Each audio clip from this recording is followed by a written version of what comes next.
from the studios of Farm Journal Broadcast. The rural farm economy continues to chug. The latest numbers have economists concerned. Will Arkansas set the pace for dicamba regulations? In AgriBusiness, watching options. I think that there is a time for a farmer to sell options or for an end user to sell put options, but it's not when volatility is low. Starter fertilizer and full season nutrient management tips from Farm Journal College TV. And seasons are changing. Beware of the pumpkin spice. AgDay, presented by the Chevy Silverado. High-strength steel for high-strength dependability.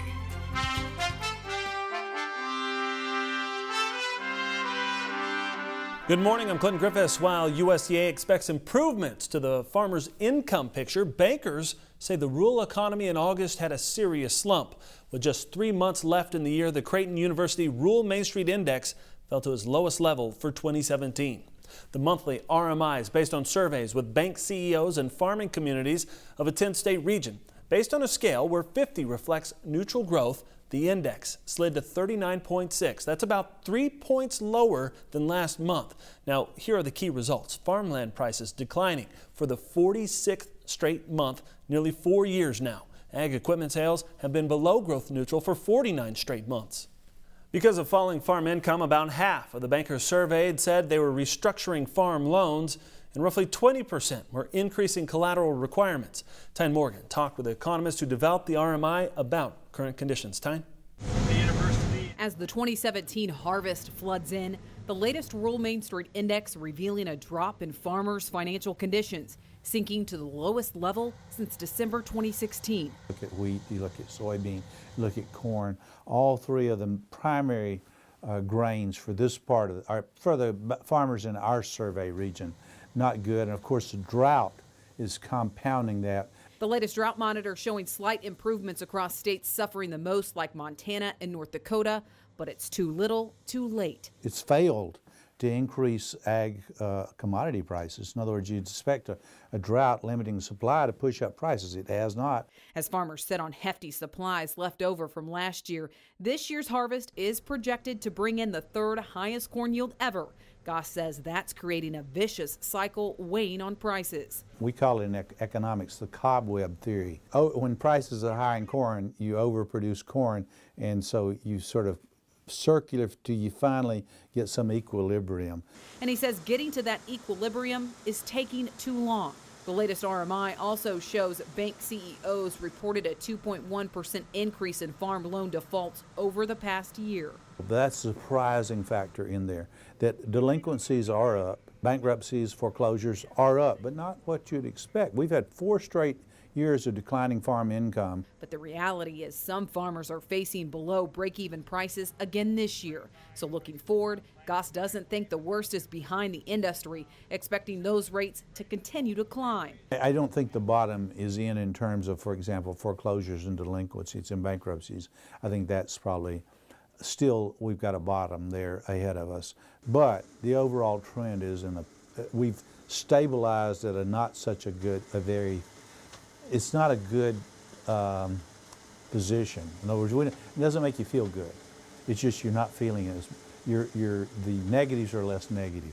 That's why he gives the overall ag economy a C grade. When you put livestock in with grains, it gets better. And so I'd give it a C, and that C I expect to move up to B by Q1 of 2018. But when looking solely at the farm financial picture, he's less optimistic. The bad news is liquidity positions. The loans are increasing, the delinquencies are increasing, the foreclosures are increasing, but not at a fast clip. There we're moving from C plus to probably C minus, maybe into D category, not F. A glimmer of hope in a bleak farm financial picture, with farmers hoping higher than expected yields this fall can hold them over into the new year. From Omaha, Nebraska, I'm Tyne Morgan for AgDay.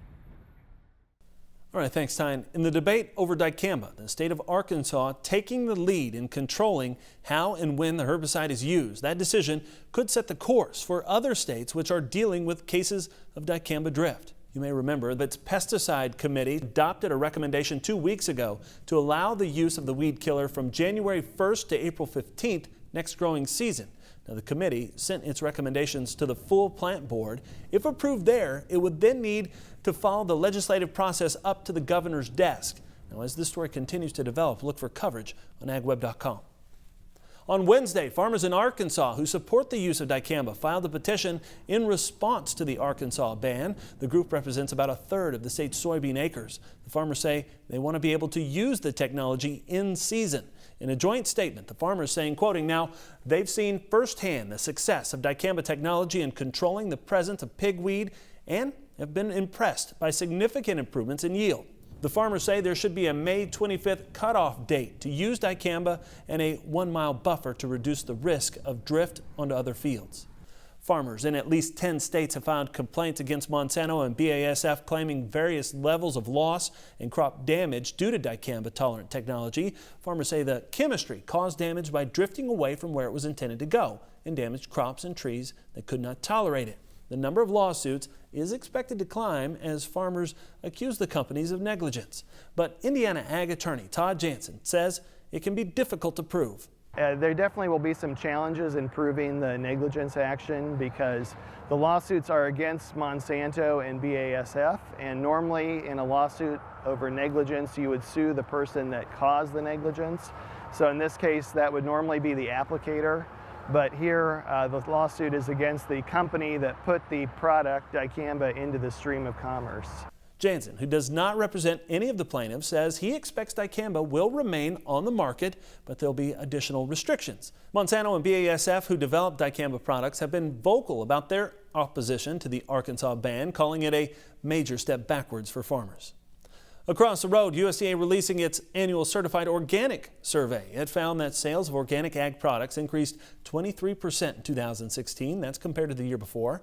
U.S. farms produced and sold $7.6 billion in certified organic commodities, and the number of certified farms climbed above 14,000, up 11%. California leading the nation, selling nearly 40% of the U.S. total.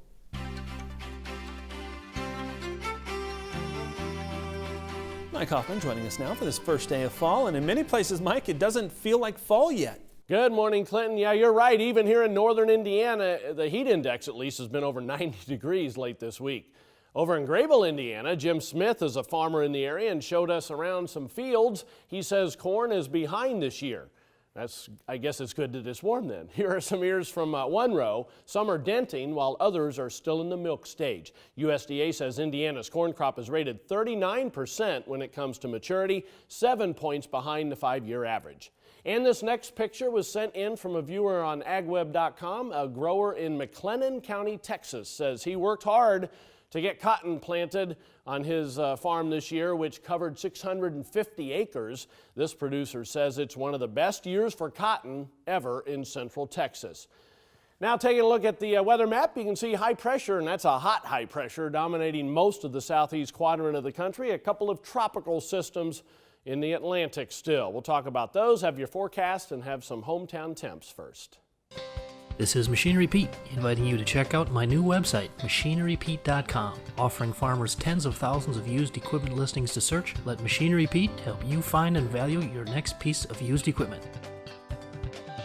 All right, when we come back, we'll talk about marketing tools like options and how price volatility should influence how they're used.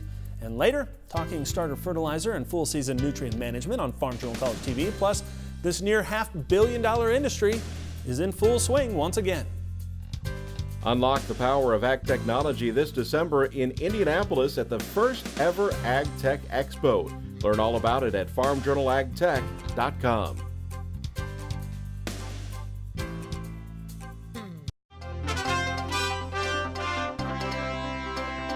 Here at the AgriBusiness Desk, I have Joe Vaclavik, Standard Grain. Joe, as we talk about some of the tools in the marketing toolbox, one of those is options, as we know. Talk to us about pricing and pricing options and what we've seen lately. So options are a tool that a lot of farmers use to offset risk.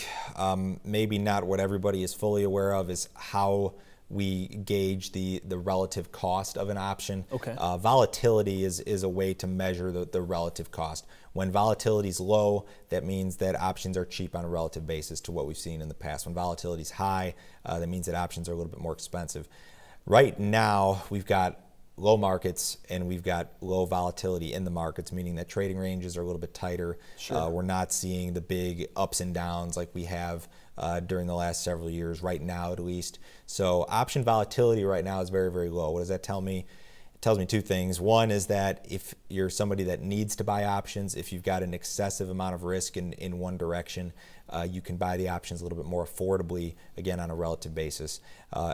Again, it's probably a time to stay away from being short any options. I think that there is a time for a farmer to sell options or for an end user to sell put options, but it's not when volatility is low. So this is probably a time to stay away from that sort of strategy. Yeah, as we kind of build that plan, how far out are you looking at these tools?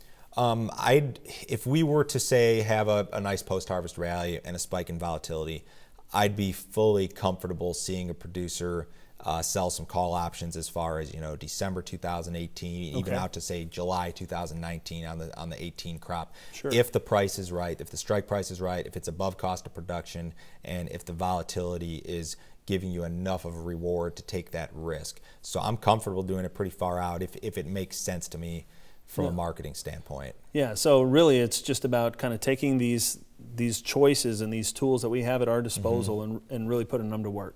Yeah, I mean, there's a lot of statistics involved in it. You want to kind of have an idea as to what option volatility has done historically, what it's done recently, and where it's at currently before you make those kind of decisions. All right, appreciate it, Joe. Thanks. We'll be back with more AgDay in just a minute. For more information about Standard Grain and its services, call Joe at 312-462-4438.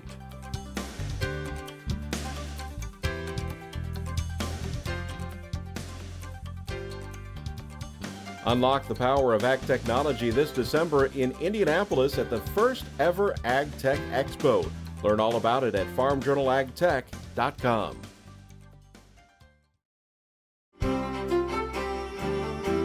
AgDay weather, brought to you by Kawasaki and the new Mule Pro FXR side-by-side. Ride like a boss with high-end styling and rugged capability. Welcome back to AgDay. Here, meteorologist Mike Hoffman. Mike, heat indexes of 90 degrees in the northern part of the country and then snow in the Pacific Northwest. Yeah, kind of the extremes that we see. Of course, the heat's the bigger extreme for this time of the year because it's not overly unusual to get the snow in the northern portions of the Rockies during late September. But it is unusual to see heat index values well into the 90s, even triple digits in many parts of the Central Plains, Ohio Valley, and that's what's been happening. We'll see Jose just continue to spin its wheels off the northeast coast, so there'll continue to be some high surf and some winds, but nothing too extreme. Maria will be watching as it comes east of the Bahamas over the next couple of days, and you can see the next system out west kind of staying where it is. This will be more like a stationary front from Colorado to the northern Great Lakes. Stays very hot for this time of the year. South of that front, much colder than that northwest of it. And we will continue to see some snow in the higher elevations, but generally showers from eastern New Mexico up into eastern Montana and eastward into the Great Lakes. Most of these will be very, very hit and miss in the southeast, with the vast majority of this warm sector of these systems staying dry over the next few days. There's the past 24 hours adding in the next 36. You can see most of the activity going to happen, like we said, in the Rockies, northern plains, over into the far northern portions of the Great Lakes. Parts of southern Florida, parts of southeast Texas will get some areas of decent rain in some thunderstorms. All the snow will continue to fly in the northern portions of the Rockies, although it's going to snow in some of the Sierra Nevadas, parts of Nevada as well, in some of those higher elevations. There's the heat, lots of 90s. And then there's the chilly air, lots of 40s in the higher elevations of the Rockies. As we head through tonight, then, we're going to see it remaining quite muggy through the middle of the country. 70s for lows all the way from Minneapolis to Brownsville. And it'll be pretty muggy farther east as well. But the heat will continue during the day tomorrow. Lots of 80s, and there'll be more 90s than our computer model is showing There's no real change in the air mass, so it's just going to stay hot. All because of this ridge that's going to hold today, tomorrow, the next day, and on into the early part of next week. Then by Tuesday and Wednesday, it'll start to give way to a big trough. And this is going to be a big-time cool-down for the northern plains and Great Lakes as we head through the end of next week. That's a look across the country. Now let's take a look at some local forecasts. Heading to Bozeman, Montana, first of all, cloudy and chilly, occasional rain, high temperature of 43 degrees. Kansas City, Missouri, mostly sunny, hot and humid, high of 92. Charleston, South Carolina, warm and muggy, a thunderstorm or two around, high around 86. When we come back, it's Farm Journal College TV, including a look at starter fertilizer and season-long nutrient management. And later, fall is here along with a national obsession, or is it an addiction? I'll share my thoughts on pumpkin spice everything. AgDay, brought to you by John Deere. Where can you find the most comprehensive inventory of John Deere certified pre-owned tractors, combines, and sprayers? MachineFinder.com. Sometimes the best new addition to your fleet isn't new.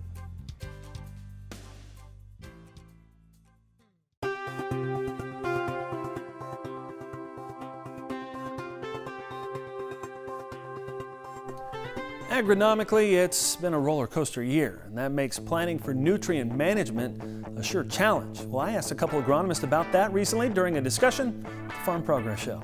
Generally, I've seen the responses be better. Some is better than nothing, and just how you can really, what you can do to just get it off to its best start. I think ultimately spreading your applications out throughout the year is also what we talk about. Minimizing risk is really going to be a key factor of that as well. Where we talked about this year, side dressing maybe in some areas where it was drier. Took a little bit longer to see the effects of that, if we saw the effects of that. So, if we had a good amount down early this year, we got off to a good start, and that's probably what some of this corn that was stressed a little bit more is surviving off of, and really what it did to get a good start this year. Daniel, what do you think? Yeah, when I talk about nutrients, I usually talk, number one, about pH management. You've got to manage your pHs and do appropriate soil testing and keep those in line to have good nutrient uptake and utilization.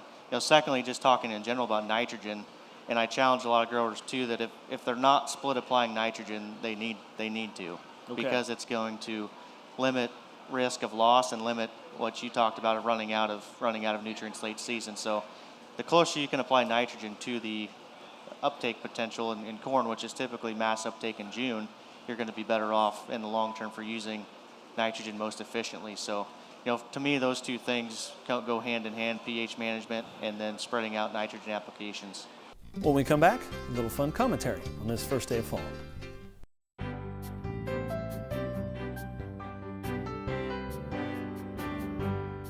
In the country, brought to you by Kubota. Learn more about Kubota SSV Series skid steers at Kubota.com or demo one at your local Kubota dealer today. As fall arrives here in 2017, it's time we get serious, real serious about a topic: America's addiction, or is it obsession, to pumpkin spice. Now take a look at this. This is just from my house over the last couple of weeks worth of shopping.